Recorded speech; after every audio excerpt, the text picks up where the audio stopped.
Cool blue water. So, half-mile from the car. Boardstand trailhead.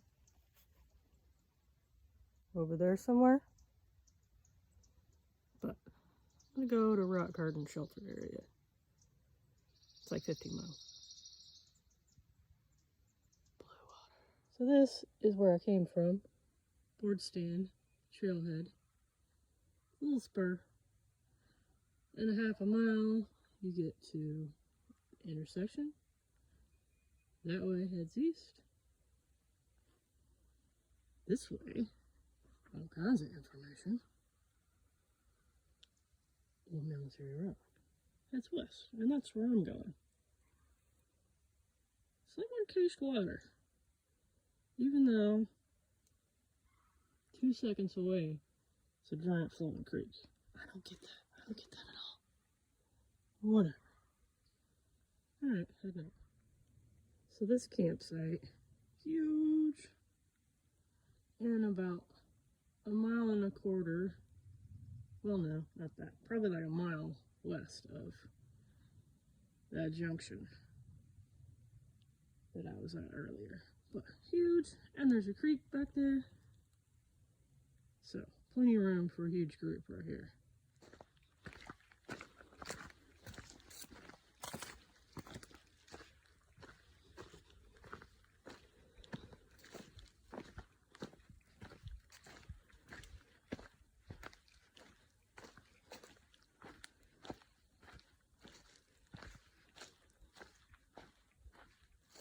Water stop number 1. So people see like this pool and they think, oh, stagnant water, no water up here. But in the Ouachita, it kind of goes under the rocks. So even if there's a pool with like nothing flowing into it really, there is, it's just under the rocks. It's easier to go like uphill a little. Oh, there's some water. See, it's all just under, which I like to think makes it extra clean. So yeah, just because, you know, you see a pool with nothing flowing doesn't mean there's nothing flowing. You walk up on this and you're like, man, creek's dry. Crap. Then, if you walk a little further, oh, geez, plenty. And see, I was just cruising along under the rocks. And it'll poke out every now and again. Like down there, a little pool. But just because it looks dry immediately doesn't mean it's dry the whole way. Road crossing. Oh, there's a trail.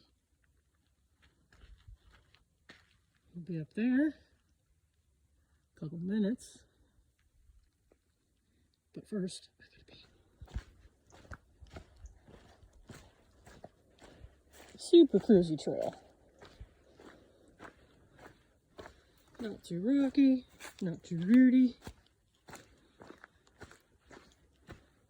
And this is, I think it's old military. I don't really know where they like turn into Boardstand or military or whatever, but I think this is old military road. But white blazes, super easy to follow.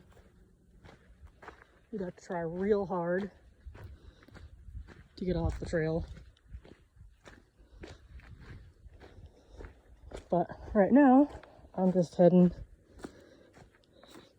kind of southy towards the Choctaw Nation Trail, which is also the Indian Nation Trail. And I don't know which one it really is right now, but I call it the Yellow Trail because it's blazing yellow. But I'm going to take that little shortcut up to Talamina Drive, over Talamina, and then down to the Ouachita Trail. Because I like that way better than going down closer to the state park, because there's people in the state park, and I like to avoid those. there's a weird tree right there.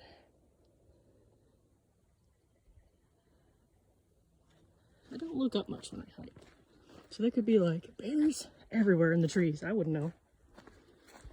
Because most of the time it's rocky and I have to look where I'm going or I'll fall on my face. But right now it's super cruisy. Alright, I'm gonna put this away and keep cruising. This is the big old, I call it hunter's camp, which seems like it is, because it's right on this little road where the trail comes through. And I think that's like a major road over there. Well, Forest Service road. But it's exceptionally clean. I mean, there's a little bit of like TP or whatever over here, but usually there's like beer cans and all kinds of trash. But somebody's been keeping it real nice. Good job, hunters. Oh, and this place is like 4.5 miles from where I started this morning. So a little under 4.5 from the spur to the trailhead to this big old camp. So, heading south down the trail, you come to this intersection, which is Old Military Road and the Indian Nation Trail. And I'm going to take this yellow one. The Indian Nation Trail is now the Choctaw Nation Trail. So, the Choctaw Nation Trail, yellow, and then sunglasses face thing. So I'm going to be zigzagging up this hill. If you go this way, that will take you to the Old Military Road vista, up over the road, and then back down, kind of straight south into the state park. Or you'll hit the Ouachita and head east before you get to the state park. But I'm going to bypass that part. Right now, I'm going to have a snack.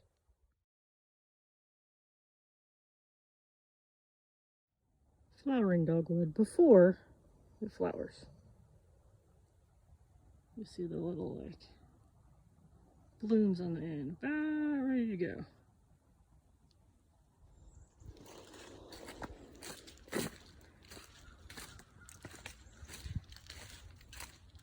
This trail is a little more overgrown,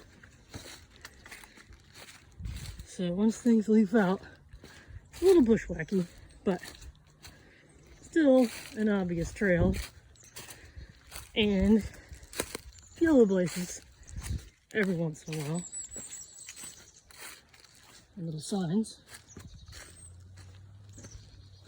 but super gradual, easy switchbacks up to the highway.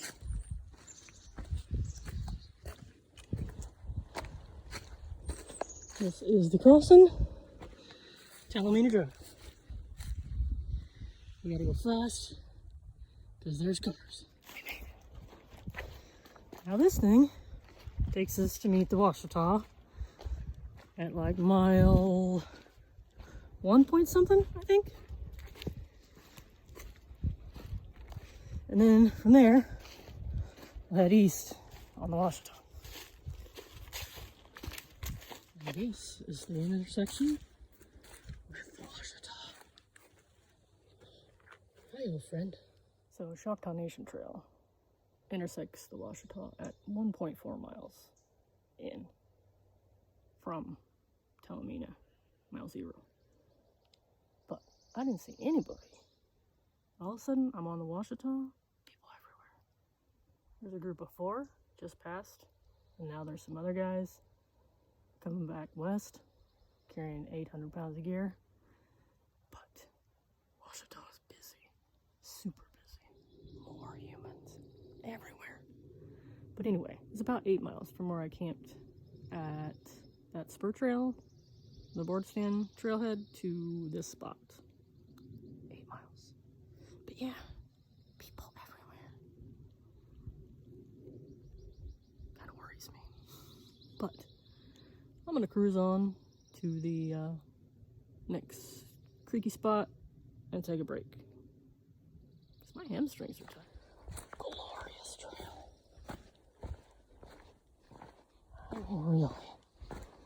Looks like some folks made their own trail that way. This is the Ouachita, obviously. But yeah, gorgeous. Gorgeous out right now.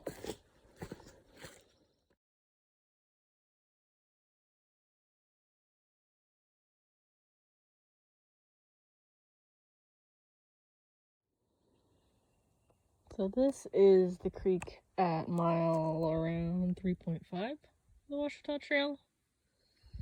And a lot of the time there's not water crossing where the trail crosses, which is right up there. But if you walk down a ways, pools, running water, plenty of water. There's also a big old campsite just right there. There's a bunch of like rock furniture, big fire ring. Plenty of room for a few tents. Dead Man Gap crossing. Talamina Drive. There's always unnecessary water caches here.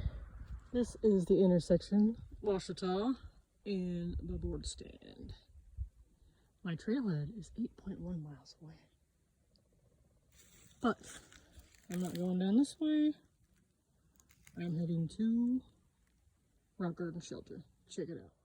I made it to Rock Garden Shelter and nobody's here. I thought there might be since there were so many people on trail, but super nice accommodations. Got some tarps in case the wind's blowing in. Got a picnic table, little cooking sitting area out there, fire pit. Super nice. So I came down the road that runs by Rock Garden Shelter instead of going back to the official Boardstand Trail. So I walked down the road, and this is now the Choctaw Nuisance intersection. Bunch of yellow blazes, pretty hard to miss. And this is the intersection with Boardstand. So now it should be blazed white and yellow down this way. And you'd come down the hill if you went down Boardstand all the way to this little kind of triangle thing. But I am heading west to the car. So, pretty long sustained climb from Red Bank. But it's up an old road, so pretty easy trail. Not a lot of blazes, but it's down the road, you're good. And then you come to this little fork. Right, another road. Left, this road. But all kinds of blazes, so go this way. I think this is Little Creek. There's a couple of forks of it that I just walked over. And then you kind of have this nice little stroll along it. Got some rocks on the bank. It's beautiful and everything's great.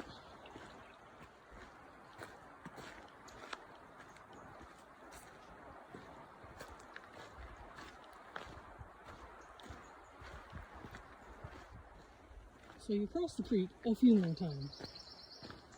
But in all of this, there's not really an obvious flat, not rocky campsite.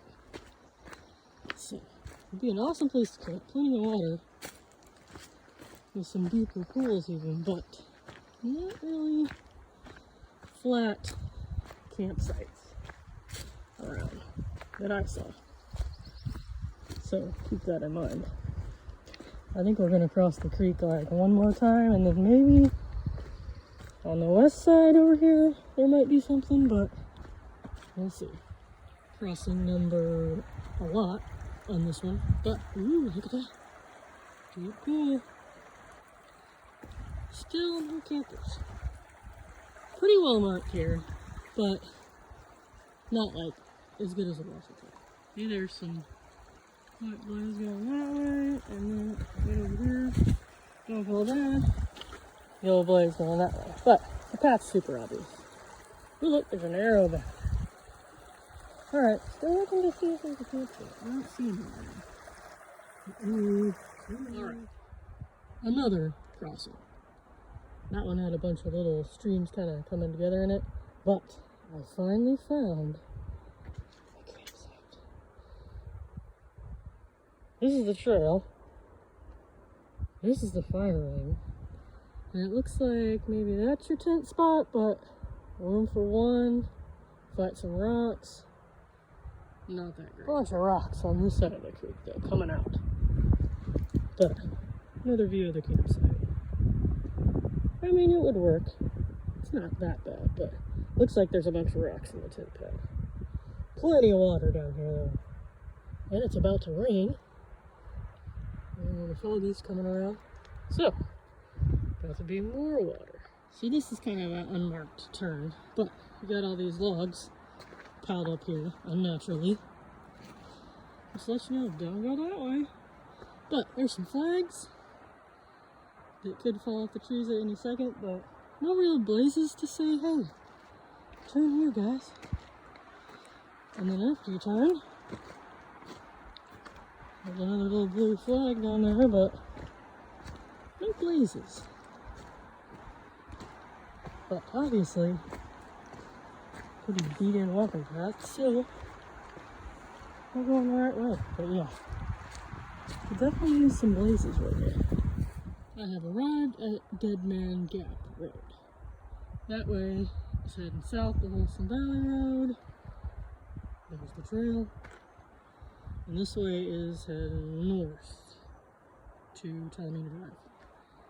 Not a lot of places to park. You may be able to fit like a car in that little fork up there. But I think the fork to the right goes to private property, so maybe not a good idea. But one of the few road crossings, but not a lot of great places to park along it. Alright, so this is the next creek crossing after Dead Man's Gap if you're heading west. And down this way, there's a little campsite, room for like one flat tent spot maybe. But then you walk a little tiny bit further, and there's this nice spot where the two creeks come together, and you see the water down there. It's a super deep pool. It's like waist deep. So, good soaking spot. There is a dead pine at this campsite. That guy, right in the middle there, way down by the creek. So, kind of scary. I don't like to camp under dead trees, but this is a site, and there's room for a few tents. Big fire ring down there, some stones to sit on. But then, let's talk about this. Look at this water, right? Awesome. All you can drink. Dun, dun, dun. Another unnecessary water cliff. It's not marked. Could have been here since 1985. Oh, it is marked. Let's see here. Hiking days. Please don't drink. November to December. People, pack out your gosh damn trash. I mean, first of all, water cache. Don't need one. Crap tons of water here. This was the only spot that had water once. On this whole loop, I walked in the fall. Anyway, person, bad idea. I decided to take a short break here, even though it's kind of misty raining. But this is a fire ring, flat area for tents, but then big dig pine. So, camp at your own risk. And by the way, packing out November water. It's still sealed. Somehow, it's not full, which is kind of creepy. But, I'm gonna get rid of this water, pack it out. Wait a minute, this is distilled water. So maybe they have like a CPAP. And, because I hear people have those a lot nowadays, and I think they need distilled water. so maybe I should cut them a little bit of slack. But hopefully that's the case. That's what I'll think of. But I'm still going to pack it out because it's from November. This is Cedar Creek. There's a bunch of like 5 or 6 little crossings. Nothing super deep. But this is about the only campsite I see. Doesn't look like there's a lot of flat spots, but room for 1 or 2.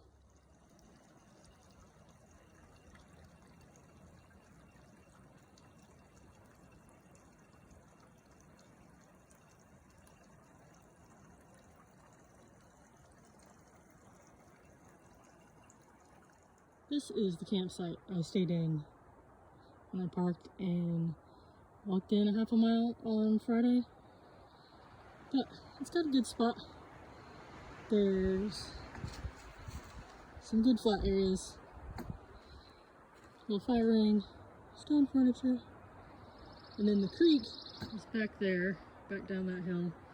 And the trail crosses it in like less than 100 yards. So pretty close to water too.